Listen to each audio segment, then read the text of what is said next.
So I woke up feeling a little bit bummed. I think it's because I had a nightmare last night. So yeah, we're just gonna take care of my plants and just try to make my day a little bit better. But today I decided just to film random things, look around my plants, like stuff, random things. Let's go. I just want to show you what's going on outside right now. You literally cannot see anything. It's because now there's like major fogs here in Dubai. And this kind of reminds me of the movie The Mist. I don't know if you watched that, but it's like a horror movie. Yeah, it's a bit scary, but it kind of reminds me of that. A lot of people ask me all the time, like, how do I know when to water my plants? Because they always struggle with overwatering, and I'm not the best. I overwater my plants as well, but the kind of thing that I look at, so it's kind of like my rule. I always check like how heavy it is, and especially when it's in a plastic pot, like a nursery pot, it's so easy to tell when they need water because they're so light, like feather light. So that's also one thing that I check. And I also look at the top. If it's dry, then maybe you need watering, or I just look at the bottom. Like, also depends on the type of plants. Like if the plants need to be watered when it's completely dry, I always look at the bottom as well. And when the bottom is super dry, and you can kind of tell because the soil is not like really dark color and it's just dry, kind of self-explanatory. But yeah, that's when I know I need to water him. And the leaves, you can also tell that they look a little bit droopy, like they're thirsty. The leaves get a little bit droopy and kind of soft and just looks like they're thirsty. So that's all of the things that I look for when I need to water a plant, basically. And when I water him, I definitely water it thoroughly, especially plants that need to dry out before watering. I water it thoroughly until like all the water comes out of the drainage hole, and I just let it sit there for a while and put him back into his original spot. So I make sure that all the water is drained out from the holes at the bottom. So I just want to show you my mama Maranta, and I know I post so much of her on my Instagram. You can check my Instagram. So yeah, I just wanted to show her because she's been growing like, I don't know what she's on, but she's growing like crazy. She's been growing every single day. I don't know. She's just really happy and makes me happy. So happy. She's just gotten so big since the first time I got her, and I did buy 2 plants and put it into 1 pot, but she was definitely not like this big before. So I started to fall in love with Marantas now, and I think I'm going through a phase, probably. She's just so big and luscious, and my goal is for her to trail down and be like super bushy. Like I've always wanted a Maranta to do that, so yeah, I think she's getting there, and I'm super happy, and she's just so big.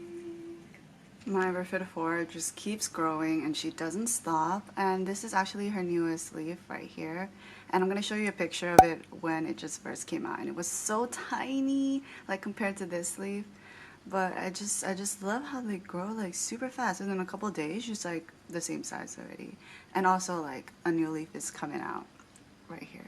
So I don't know, but they grow super fast. And also my Alocasia pink dragon has a new leaf right here. It's about time. I've been waiting for this guy, but it just looks like an alien. I really love it.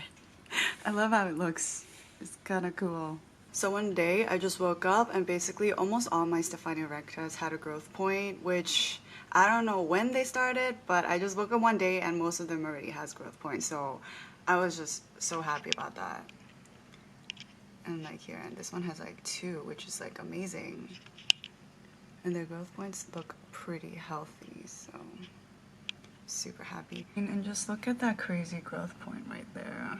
I'm super excited when he comes out, and I just want to see how big he gets. So sometimes like a couple of times every month, I always like to check the overall health of my plants. And I kind of called it like my medical checkup because I check everything, like the leaves, the pests, the soil, everything you could possibly think of. I usually do that, and I would usually just like look around the plants to see their leaves under each leaf and everything, just to see if there's any pests, because sometimes these pests are really sneaky and they sneak up on you and you don't even realize that they're there. So yeah, I usually check that, and especially for these ones, I usually check for mealybugs. So yeah, I haven't had a pest problem so far, and I don't want to start. And I check on their growth. If I'm seeing growth points, then I take that as like a good sign. And while I'm checking these plants, I usually just clean them because, you know, since I'm already checking them, why not just clean them as well? So I always just take a really damp towel and I just start wiping them. And I usually like to wipe the top and the bottom as well. So it also kind of controls if there's any like pests that laid their eggs or anything like that. So it kind of controls it a little bit. Just makes them clean, removes all the dust. So I don't know. I enjoy doing it. So I also kind of go around my plants and see if there are any yellow leaves, and I just remove that. I mean, don't be afraid to remove the yellow leaves. I mean, I don't like the look of it. Some people really don't mind it, but I just don't like the look of it.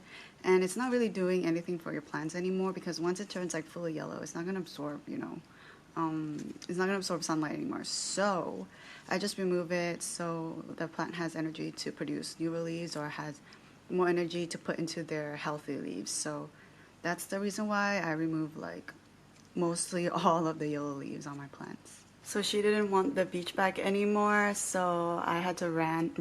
I had to run quickly and go get it. And at first I didn't know what I wanted to do with it, but obviously I was like, I should do something that's plant related, right? So yeah, it actually had like a shoulder thing, but I just cut it off, and I was like, oh my god, it could be actual like a really nice basket. So yeah, I just had to tie the ropes here as well, and I did it on the other side. And I just think it's the cutest thing. And I just put it with my snake plant here, because this is like a 10-inch pot, I think, and it's really big, and I didn't have a basket to put them in, so I just used this, and I think it's super cute. And it was kind of too old to be used as a beach bag, so, and it had a hole at the back, so I just thought a basket would be just perfect. I'm probably going to pot my sansevieria very soon, because the roots are really growing, and I never saw like the roots of them, but that's how they look apparently.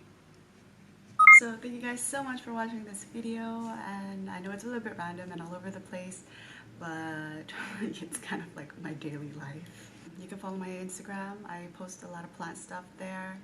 So, well, that's it for today, and I hope you enjoyed the video. I'll see you guys in my next one.